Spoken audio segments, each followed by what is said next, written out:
Hi, today I'm talking about the Stonehenge Cup. So this beautiful object was found in a grave in the Greater Stonehenge area. The grave was called the Wilsford G8 grave, and it belonged to a woman who has been nicknamed the Queen of Stonehenge. So she was clearly an important figure. She had gold and a lot of other items with her. The video today I'm going to talk about possible uses for the Stonehenge Cup. We have got another video where I talk you through how to make it. So if you want to learn a bit more about the history and you want to learn how to make it, you can look on our channel, you can subscribe, and then you'll be able to learn more about this and many other vessels. So it's called an incense cup. A lot of the small vessels from this period are called incense cups or incense burners is the idea, I think, but we don't actually know what it's used for. So we're going to have a go at using it as an incense cup today, and we're also going to look at what happens when it's lit from within in the dark, and we should be able to see what happens through these lovely holes that have been pierced through the cup.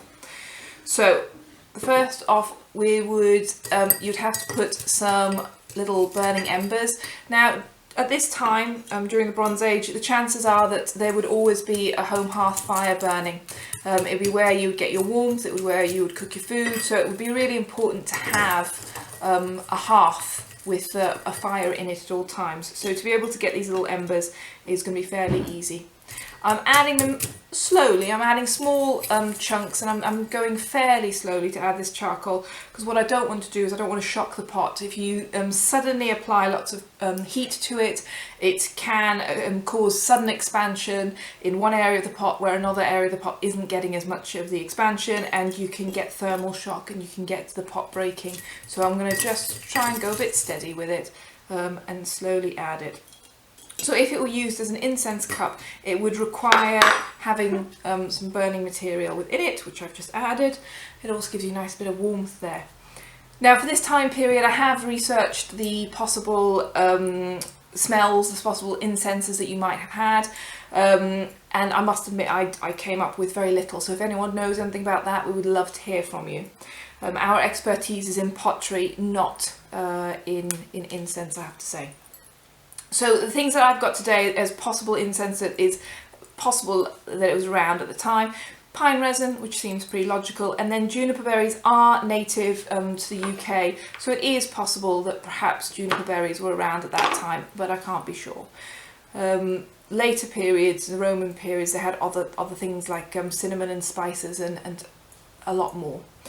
So the pine, you only need a very small amount, I find. It might be a personal opinion, but I find it quite medicinal, so we'll pop that in. So that would go in and you start to get your smell. The juniper, what I've done is I've just broken it up slightly, and you get quite a lot of smoke. She says, looking up at the smoke alarms, you get quite a lot of smoke for a small amount of pine resin, and then just a small amount of the juniper. What I find is that the juniper and some of the sweeter smells like honey kind of tone down the very medicinal smell of the pine. So it would work as a incense burner. You can continue to handle it to a certain extent when it's like this, but obviously the whole thing is going to heat as we go along, and we're getting that lovely smell.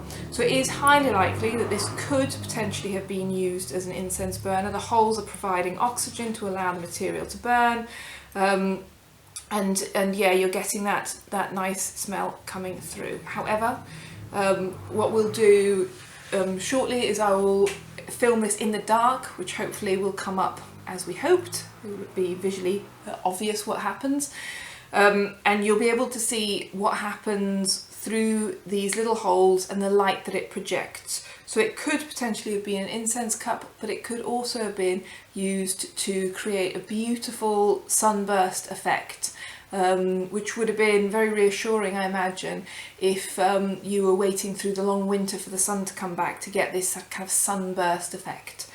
So I will show that to you shortly. So the final experiment we're going to do with this is to light it from within. Now the easiest option is to use a tea light. You can keep it in the case or take it out, whichever's easiest, and you'll get a lovely starburst. This is probably the easiest, least messy way of doing it, but if we want to see how we think the people of the Bronze Age did it, they would have had some kind of cordage, and then they would have used tallow. So we've got some tallow here.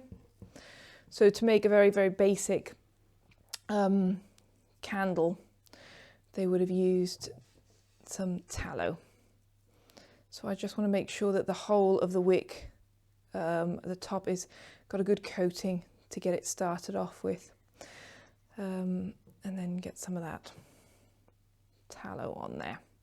And then this will be placed into the bottom of the cup, and then we can light it using this. We know it works with a tea light. We've seen that it works with a tea light.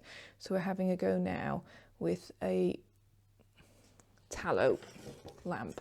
Now we don't want that wick too long. If it's going to be too long, it's going to smoke quite a lot. So I want a nice short wick on it.